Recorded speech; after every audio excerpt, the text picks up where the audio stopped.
Hi everyone, thanks for being with me.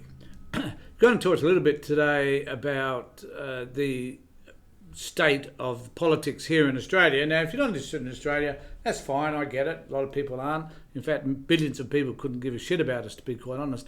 Many of them wouldn't even know where we are on a map. So I'm going to try and help you to understand that here in Australia we are a democracy, living on the edge as always, wondering whether or not we're going to be successful at maintaining our democracy or not, but nowhere near as bad as the United States, I hasten to add.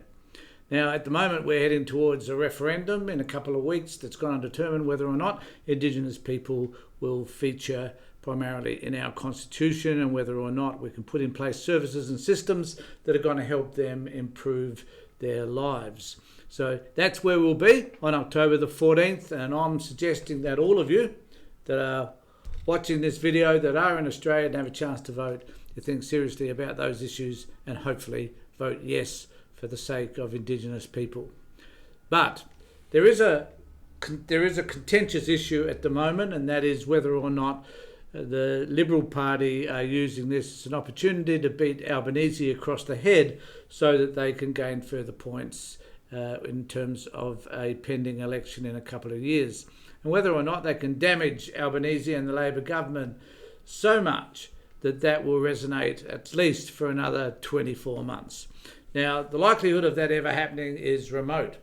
And today I've been going through the polls just to see where we stand and have a look at particularly what the newspapers are saying or the media is saying primarily about the government. Now, it was evident from my in-depth and involved Chrome search or Google search, and that is that it is apparent that the Murdoch media gets very excited when they notice that Albanese slips slightly in the polls. In fact, they see it as an avalanche. They see this as an opportunity whereby they can dig their boots in and say they were right at the very beginning and Albanese is on his way out. But I want to bring to you the latest poll, and this poll came out today. Now, this is a news poll, and it features in the Australian. I haven't looked at any articles today necessarily about this in the Australian in relation to this poll, nor have I looked at Sky News, which is a frightful exercise in itself. But I will be doing that later. Happy to report back to you on what I discover on Sky News. I'm sure there's a few things that Andrew Bolt and a few of his colleagues would like to say about this, probably very negative. However, it's not a negative poll. Now, how this actually translates, I will never know, because it seems to me that the media, particularly the right-wing media, the Murdoch press particularly, will take this, manipulate it, control it, and present a narrative which is going to be negative to Albanese. Now, I'm not going to say polls don't lie, because no poll is accurate. In fact, I believe that the poll which is now showing that the yes vote is not going to be successful in the referendum is hopefully, and this is more about my hope and my desire than it is about any sense. So this is my heart speaking, not a rational sense in terms of what the polls are saying. Because at the moment, they're saying that the no vote will be successful, even though the issue primarily is around undecided. So many people are undecided. So many people, strangely enough, don't even know that there's a referendum in 2 weeks' time. Don't know what bubble they're living in. It certainly ain't mine. So I'll be interested to know what you think necessarily about where you stand in relation to the yes or no vote, depending on the referendum and where it is that you think you sit. And some people have commented on that in previous posts. Happy to hear back from you if you're sitting on either side of that fence. And I'd like to think too that if you are watching this video, that you will subscribe to my channel and let me know what you think about any of the particular things that I have to say. But I wanted to have a look at now this particular news poll. Now, I find it quite fascinating because they actually lumped this in 2016, 2019 and the 2022 election, and we can see some shifts in the polls over this time.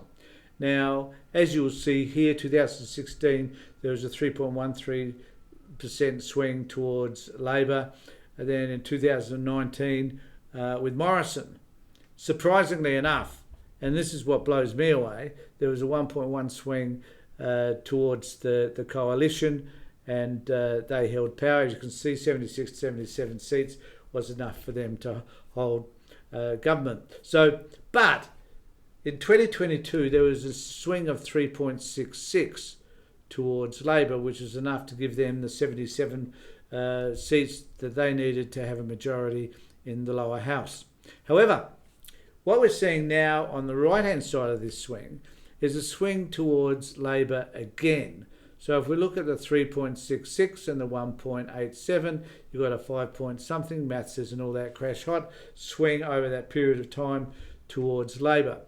And what does this tell us? This tells us that Labor would probably have, if an election was held today, 84 seats as opposed to the 77 that they currently hold. Now, also, before I go, I wanted to let you know that the two-party preferred, this is the way it looks if you want to wander through that. But I was really interested in where the Prime Minister sits. Now, in July the 31st, 2022, he was pretty high straight after an election. And his polling, if we have a look across all of this, we'll notice that the polling, even though it goes up and it goes down, it goes up and it goes down, and at the moment it's 50%. Dutton's way down here at 30%. So there's a distinct 20% difference.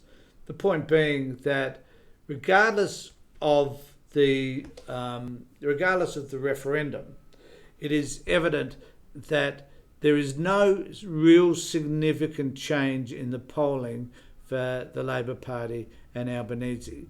So all the work that Dutton has put into destroying, disrupting, lying about, the stack of disinformation that is imparted to the community, all of that shit has not brought about a significant change in terms of the Labor vote.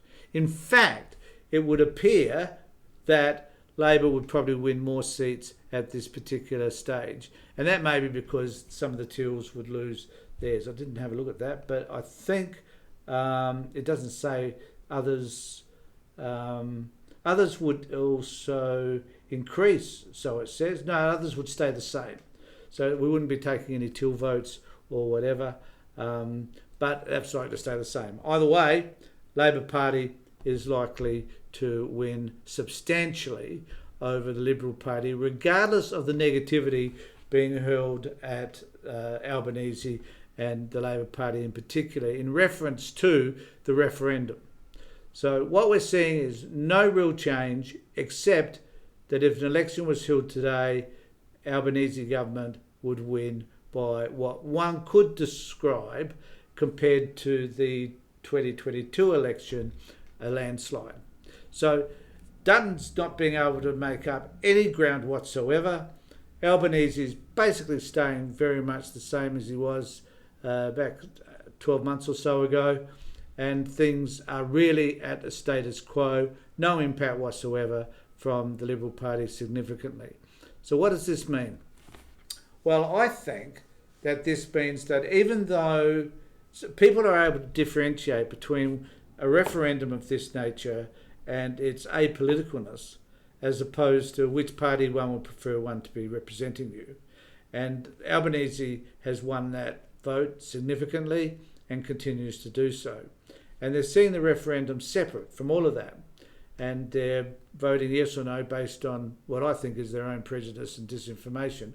But nevertheless, that's the way people are doing it. And they're probably seeing it in an apolitical fashion, that is the referendum. And so Australian public, to their credit, is able to differentiate between those two, and are probably going to make a decision based on the referendum on a non-political line specifically. And hopefully that's the case, but hopefully they are able to think clearly enough about this so that when the referendum comes around on October the 14th, a lot more people will choose to vote for the referendum and give a yes. Right, yes, that's the answer. Let us know what you think about that, whether Albanese, in your view, is doing all the right things, whether you think Dutton is. Let me know in the comments down below, and I look forward to posting more of these to you over the next couple of weeks. I took a break on the weekend, but there'll be more of these posts coming your way very, very soon. I enjoy the opportunity to be able to talk to you. So thanks very much for being with me. Take care, look after yourselves, and be safe.